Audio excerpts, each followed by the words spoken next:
BJP के दमदार प्रवक्ता माने जाने वाले भारतीय जनता पार्टी के चहीते नेताओं में से एक संबित पात्रा इन दिनों टीवी से गायब है। वो टीवी पर किसी चर्चा में नहीं आ रहे हैं या बीजेपी उन्हें भेज नहीं रही है। माजरा क्या है ये तो संबित पात्रा ही जाने। संबित पात्रा जब भी टीवी पर आते थे तो किसी ना किसी बारे में वो अपनी ऐसी जानकारी सामने रख देते थे कि वो वायरल हो जाती थी, मजाक बन जाता था, हंसी उड़ाई जाती थी और लोग सवाल करते थे कि क्या बीजेपी के पास ऐसे ही ज्ञानवर प्रवक्ता रह गए। अब हाल के दिनों में संबित पात्रा का टीवी पर ना आना क्या इसी से जोड़ा जाए या फिर वो लगातार उड़ीसा में रहकर अपने लोकसभा की तैयारी में जुटे हुए हैं। एक लंबे वक्त से उड़ीसा में डेरा डाले संबित पात्रा बीजेपी का प्रचार कर रहे हैं और अपने लिए एक सीट की तलाश कर रहे हैं जहां से वो लोकसभा चुनाव जीत सकें। ओडिशा में पिछला चुनाव संबित पात्रा हार गए, लेकिन शायद हार का दर्द ऐसा है कि अब वो जीत के लिए रास्ते तलाश कर रहे हैं। तभी तो संबित पात्रा उड़ीसा में कभी किसी घर में, कभी किसी जंगल में, कभी किसी खेत में, तो कभी किसी प्रोग्राम में अचानक से पहुंच जाते हैं और वहां लोगों के साथ मेलजोल बढ़ाते हैं। बोलता हिंदुस्तान पर मैं हूं आपके साथ मिर्जा शाकिर अली बेग। संबित पात्रा का यह मेलजोल बढ़ाना शायद उड़ीसा के लोगों को रास नहीं आ रहा है। संबित पात्रा कभी किसी घर में भोजन करते हैं और ये बताते हैं कि देखिए मेरा कितना आदर सत्कार हो रहा है, तो उस पर भी लोग सोशल मीडिया पर कटाक्ष करते हैं। संबित पात्रा कभी अंगारों पर चलते हैं तो कभी किसी जंगल में पहुंच जाते हैं, कहीं खेत में पहुंच जाते हैं और कभी बच्चों से बात करते हैं। संबित पात्रा पूरी कोशिश कर रहे हैं नेता बनने की, इस कोशिश में लगे हैं कि वो चुनाव जीत जाएं। और इसी कोशिश में वो एक कार्यक्रम में पहुंच जाते हैं और वो कार्यक्रम ऐसा होता है जिस कार्यक्रम में शायद वो बिन बुलाए पहुंचते हैं।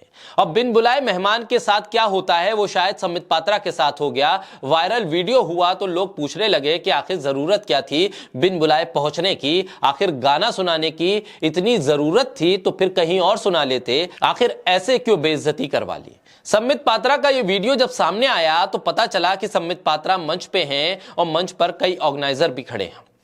हाथ में माइक लेते हैं संबित पात्रा और कहा जा रहा है कि गाना सुनाने के नाम पर वो मोदी जाप करना शुरू कर देते हैं, वो बीजेपी का गुणगान करना शुरू कर देते हैं, प्रधानमंत्री के गुणों को बताने लगते हैं। और इस बीच में जो ऑर्गेनाइजर होते हैं, जो मंच पे लोग खड़े होते हैं, वो उनसे माइक छीन लेते हैं। सामने खड़े लोग भी इस पर आपत्ति जताते हैं कि आप जिस गाने के लिए आए थे वो गाना गाइए और यहां से चले जाइए, क्योंकि आप तो बिन बुलाए मेहमान हैं। संबित पात्रा शायद मुस्कुराते हुए अपनी झेप को मिटाते हैं, उस बेइज्जती को भी एक कड़वे घूंट की तरह पी जाते हैं। संबित पात्रा की मुस्कुराती हुई तस्वीर भी सामने आती है और उस तस्वीर में यह भी कैद होता है कि किस तरह से उनके हाथ से माइक छीना जाता है। यह सब ओडिशा में हो रहा है, जहां पर संबित पात्रा अपनी लोकसभा सीट को एक मजबूत सीट में बदलने की कोशिश में लगे हुए हैं।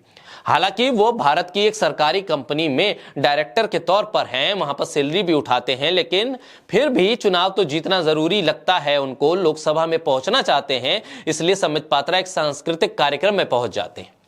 वहां पर माइक पकड़ते ही पहले ही वो प्रधानमंत्री मोदी की वंदना शुरू कर देते हैं, गुणगान शुरू करते हैं। ऐसे में वहां मौजूद लोगों को गुस्सा आ जाता है, उन्हें अच्छा नहीं लगता है, लिहाजा वो कहते हैं कि आप यहां से चले जाइए। वाद विवाद बढ़ता है, मामला हाथापाई तक ना पहुंच जाए, इसलिए पहले ही उनके हाथ से माइक छीन लिया जाता है। एक आयोजक उनको बचाने के लिए आगे बढ़ते हैं और कहते हैं कि भाई साहब यहां से चले जाइए, मामला गंभीर होता जा रहा है, ये गुणगान आप कहीं और कर लीजिएगा, अपने राजनीतिक मंच पे कर लीजिएगा।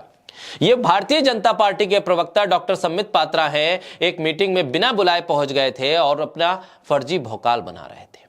टीवी पर अब तो वो सुनाई नहीं देते हैं, दिखाई नहीं देते हैं, तो लगा कि वो जनता के बीच जाकर ही अपनी बात को रख दें। संबित पात्रा सोच रहे होंगे कि जिस तरह से गोदी मीडिया उनको टीवी पर बार बार बुलाकर जनता के सामने उनके बयानों को रखता था तो शायद जनता में उनकी लोकप्रियता बढ़ गई होगी, लेकिन जनता के सामने जब रूबरू हुए तो संबित पात्रा के साथ ये बेइज्जती वाली घटना हो गई। बहरहाल ये वीडियो वायरल हुआ है और इस वायरल वीडियो में संबित पात्रा के हाथ से माइक छीनने की घटना ने एक बार सवाल ये खड़ा कर दिया है कि आखिर संबित पात्रा को बीजेपी ने टीवी से पीछे क्यों खींच लिया है, उनको टीवी पर क्यों नहीं भेज रही है बीजेपी, आखिर वो करे तो करे क्या, कहीं तो बोलना है, लिहाजा वो बिन बुलाए ही पहुंच जा रहे हैं और जब बोलते हैं तो माइक हाथ से छीन लिया जाता है।